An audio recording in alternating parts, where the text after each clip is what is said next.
This is a tarot reading for Libra, Sun, Moon, and Rising signs. This is a general reading, so take what resonates and leave the rest behind. Tarot is not fortune telling. I will not tell you anything that you don't already know. This is just a tool for your soul's expansion.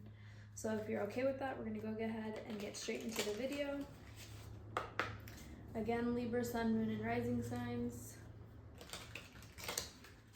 What's the overall energy of your reading?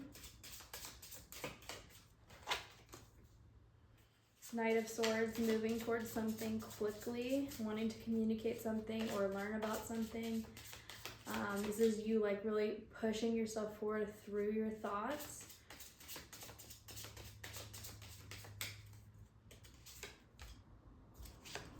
I don't have a table right now in front of me, so we're going to do a balancing on my knee act. At the bottom of the deck, you have the 10 of Pentacles. So this is you attaining everything that you wanted to attain in the end. In the end, you will have everything that you want. You might not see it right now, but you will get it. And it's like, it's the thing that you wanted to manifest. It's the physical proof of your hard work. It's the, the legacy that you want to create for your family, the financial well-being, the grounded stability, the happy home life, the thing that you're trying to manifest. You will get it in the end. That's what you don't see coming at the bottom of the deck, is feeling complete, feeling whole. Just a completion with the 10 being a 10 of coins. So completion through energy, through physical, in the physical world, you getting something. I think that this is, okay, let's look at these. So we have the Knight of Swords. This is you moving quickly towards communicating something, or you're trying to project yourself into the future with your thoughts. You're trying to think your way into the future. You're trying to really keep moving before you talk yourself out of it, or you just keep moving forward. Nothing can stop you. I think that you want to maybe offer somebody something with emotions. Like this could be you wanting to offer something in a relationship, or while you're on this journey of quickly moving towards something, quickly communicating or quickly learning or something like that, you are going to get emotional fulfillment from it, and it's going to feel like something out of the blue. You're not going to know. You're not going to be like, because you're not on this journey to learn or to communicate, whatever this is that you're moving quickly towards, that you're trying to project yourself in the future with your thoughts towards. You're not on this for emotional fulfillment, but it's going to be emotionally fulfilling in the end.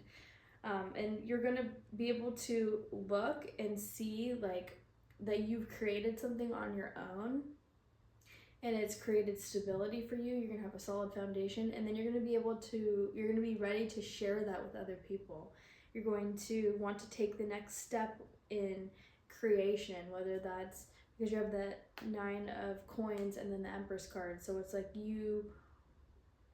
you're working really hard to create something stable for yourself, and then you are going to be able to reap the benefits of that and see enjoy the luxuries of how hard that you've worked. And that's going to be your karmic justice.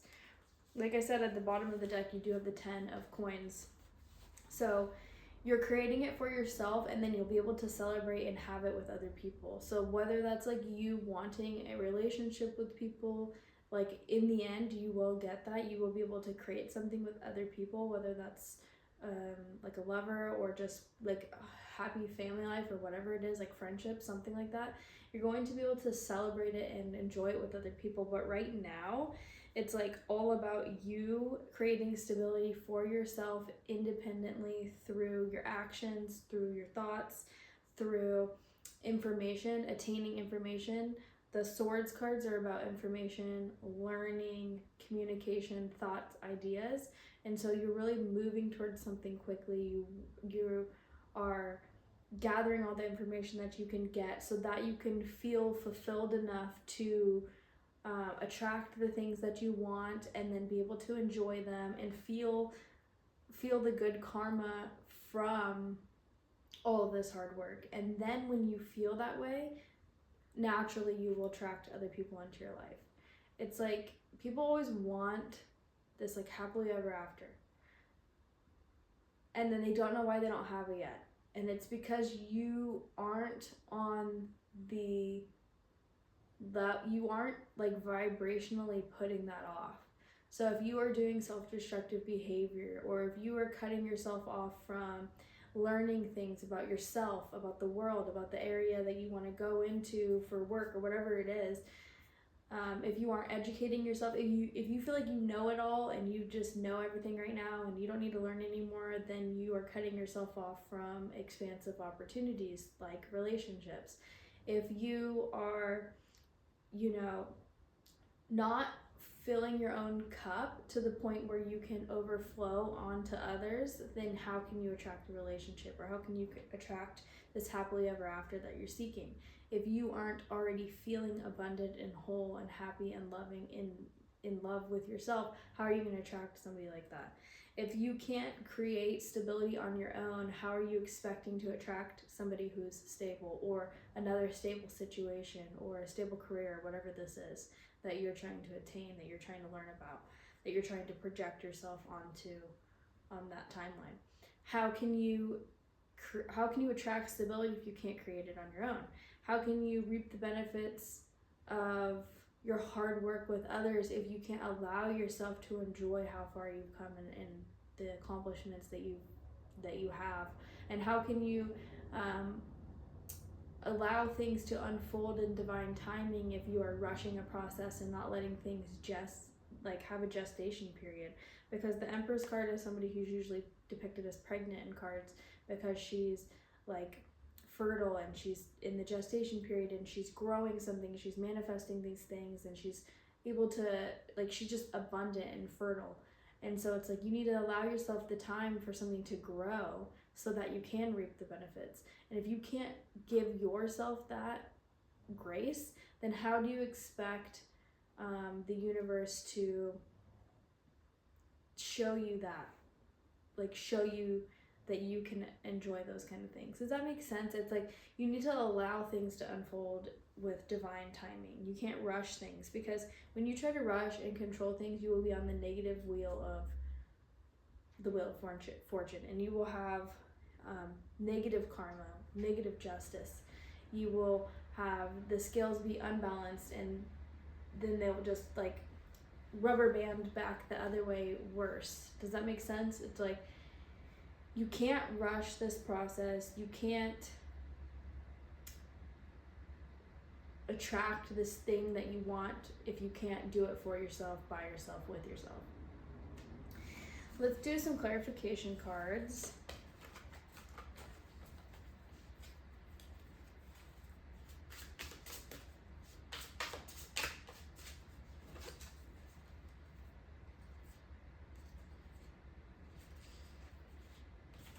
I want to do clarification on the Knight of Swords and the Justice. We have the Wheel of Fortune. So, yeah, if you're rushing towards, like, you can't rush things, because you don't want to rush things, trust me. Because if you do, then you will have, the result that you'll get back is something that isn't long term. Like, if you want instant gratification, if you want instant results, you will have short-term success. You won't have long-term success. You need to work hard for the things that you want, and you need to understand that they take time.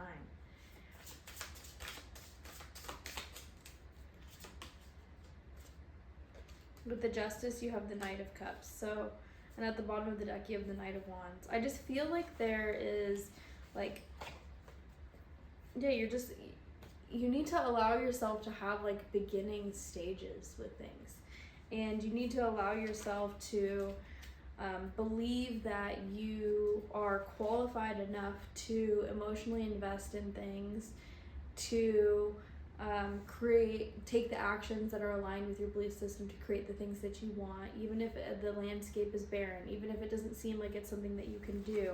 Because at the bottom of the deck you have the Ten of Pentacles, so you will get what you want in the end, but it's like, how long will it take? And it will take longer when you're fighting against the current, when you're trying to like rush things, force things, when you're being immature about it, or when you are, how to explain this?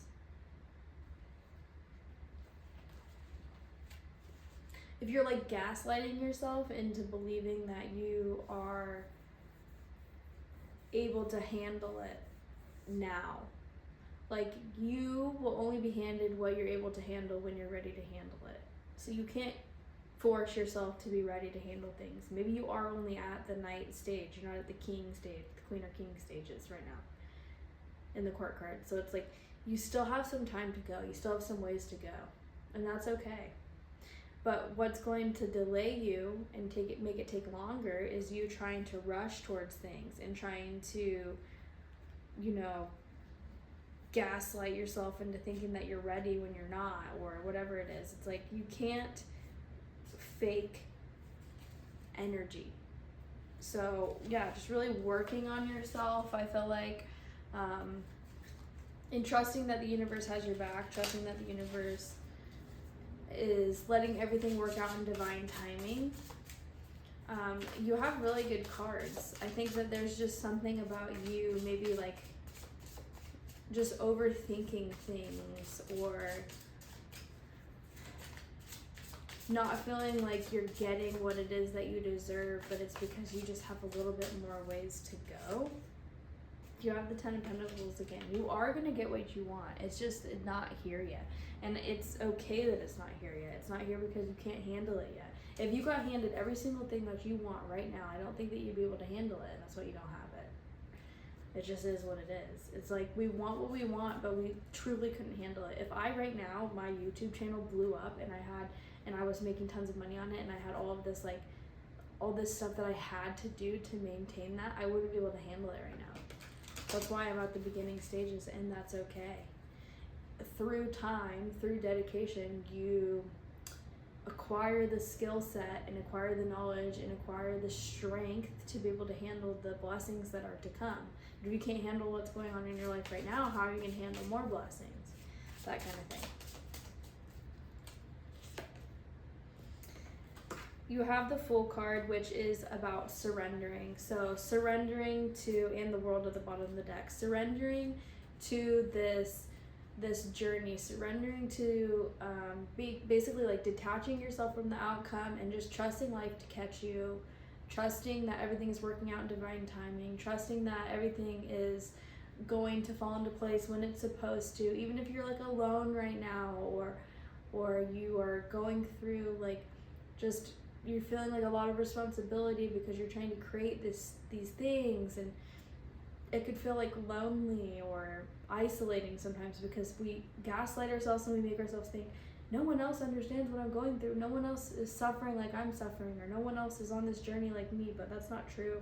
Everyone is on the same kind of journey, just with different forms, different manifestations. We're all going through things at similar times, and yeah, you just need to trust that this is okay, that this is all part of the process. And then with the World card at the end of the deck, it's like everything will come circle and the cycle will end. Whatever this like cycle that you're trying to break or this thing you're trying to create, it's like it will come to completion. And then you'll be able to start on a new journey. And then it will all start over again of the feelings of not being there yet and yada, yada, yada. But right now, you're just in that transition period. So let's go ahead and pull an oracle card to end this reading for you, Libras.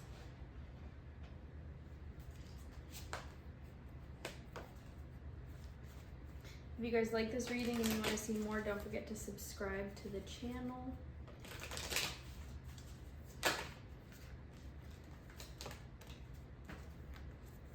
You have Tame and Attain, number 28.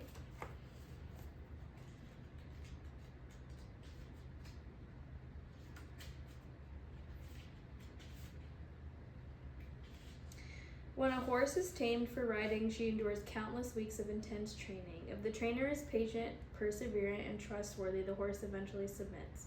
The horse is controlled through the horse bit that rests in her mouth. When the rider pulls the connected reins, the horse will follow. The horse bit in this image represents directed power. Wild horse is freedom, stamina, unbridled passions, and primal urges. She symbolizes the untamed and powerful impulses within us all.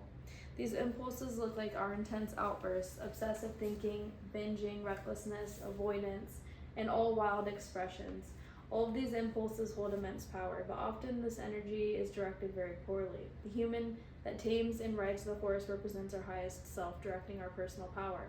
Your willpower will be tested, so you must strengthen it. Sacrifice is required. Horse's medicine asks you to start with small things to build up your willpower muscle. Stopping yourself from saying a hurtful thing about someone. Resist eating the entire bag of chips. Watch something uplifting instead of watching garbage TV. You may feel resentful of the restrictions at first, but it will lead to an expansion of extraordinary capabilities. With dedication, your ego will soften and align with your willpower. Once you have given adequate time to building your willpower, it will become a superior force. Horse's medicine requests you tame inner appetites to become the person you are meant to be. I hope that you guys like this reading. If it resonated with you, let me know how in the comments below, and I'll see you in the next reading.